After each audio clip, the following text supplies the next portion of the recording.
And now, it's time for another Dice Tower review with Tom Vasel.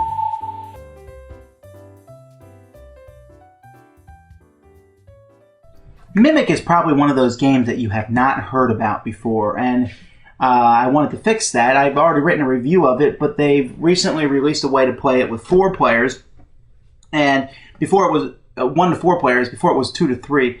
Now it's 1 to 4. I don't really care about the solitaire variant. I'm not real big fan of those, but the 4-player version is nice. Basically, you're best playing as partners, but still it's a very interesting game, and I thought it warranted a video. Mimic is a game that when you hear about it, you're not sure how it works, but I think looking at it and seeing how it works, it's a pretty simple game, and it has some pretty neat strategies. Here's the starting position for a typical game of Mimic. You're basically putting out 4 random cards here. They have to be 3 different colors. This is a red start card. This card is at the middle of an invisible 7x7 grid that's on the table. So you won't be able to play any cards that are more than 3 cards in any direction from this red start card. There's also a yellow start card there, and there will be more yellow start cards in play as the game goes by. Each player is dealt some more of these animal cards, and let me quick show you these animal cards because they're pretty neat. They're different. There's several animal cards, and then they're in 3 different colors: red, blue, and green. And it's just neat how they have that kaleidoscope look to them. And so that's a major part of the game. There's 4 of every animal color combination, and that's going to matter as the game progresses. And 3 of these cards are placed face up next to the board. And let me zoom out here so you can see some more of this invisible 7x7 grid. 3 cards are placed next to the board with the draw pile placed next to them. And each player also gets a pile of special cards.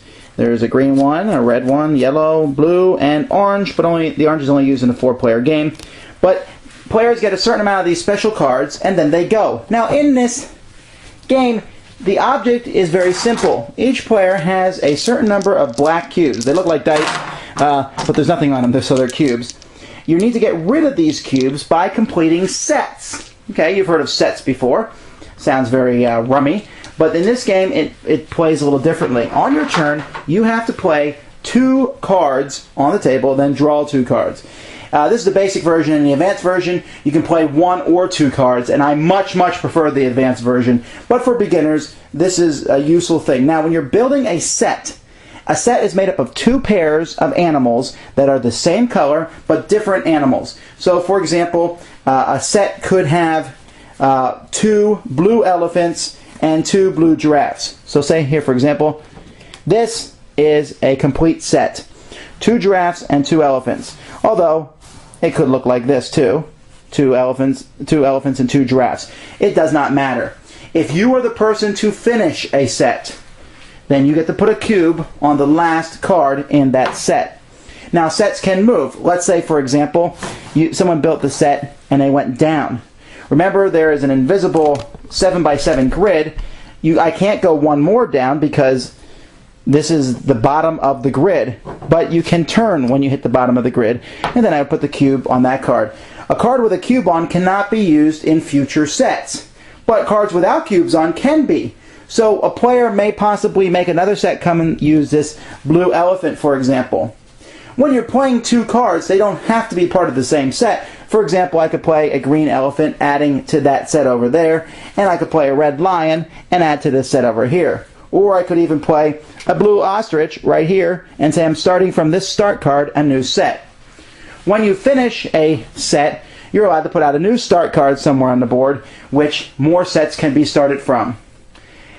This is all very well and interesting, but where the game really gets its strength is from these special cards. Each player has the same special cards, but when you play them, determines how well you'll do during the course of the game. For example, when you use this one, it allows you to play a 3rd card down, which could easily give you a set.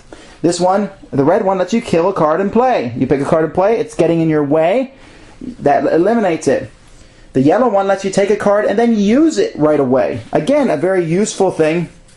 And the blue one says score an incomplete set. So let's say there's a set of 3. So let's say, for example, here I have an elephant, an ostrich, and I play another ostrich. That lets me score while there's 3 out of the 4 set that's needed. and then the orange one lets you jump over another card while putting your set down.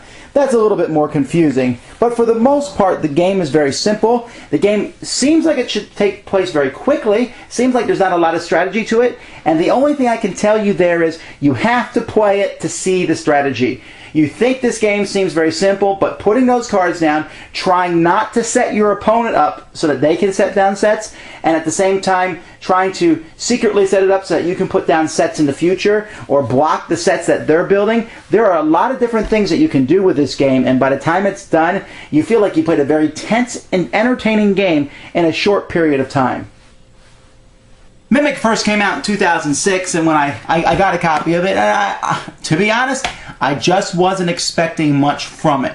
And I looked at it, and I read the rules, and I said, sets, alright, blah, blah, blah. I played it. I was really impressed. It's a very fun 2-player game, but it also works really well with 3 players. And the 4-player game is good. With the partnership thing, I think that's a pretty neat idea. And the solitaire, well, I can take it or leave it. The new rule book is a much better one with explanations, and I found it much easier to understand than the original one.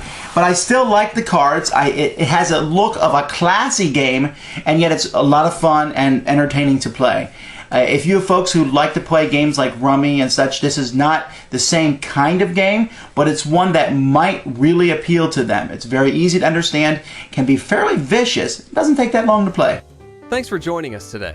For more written, audio, and video reviews, as well as the #1 board game podcast, check out the website at www.thedicetower.com. Until then, this is Eric Summerer, and you've been watching The Dice Tower.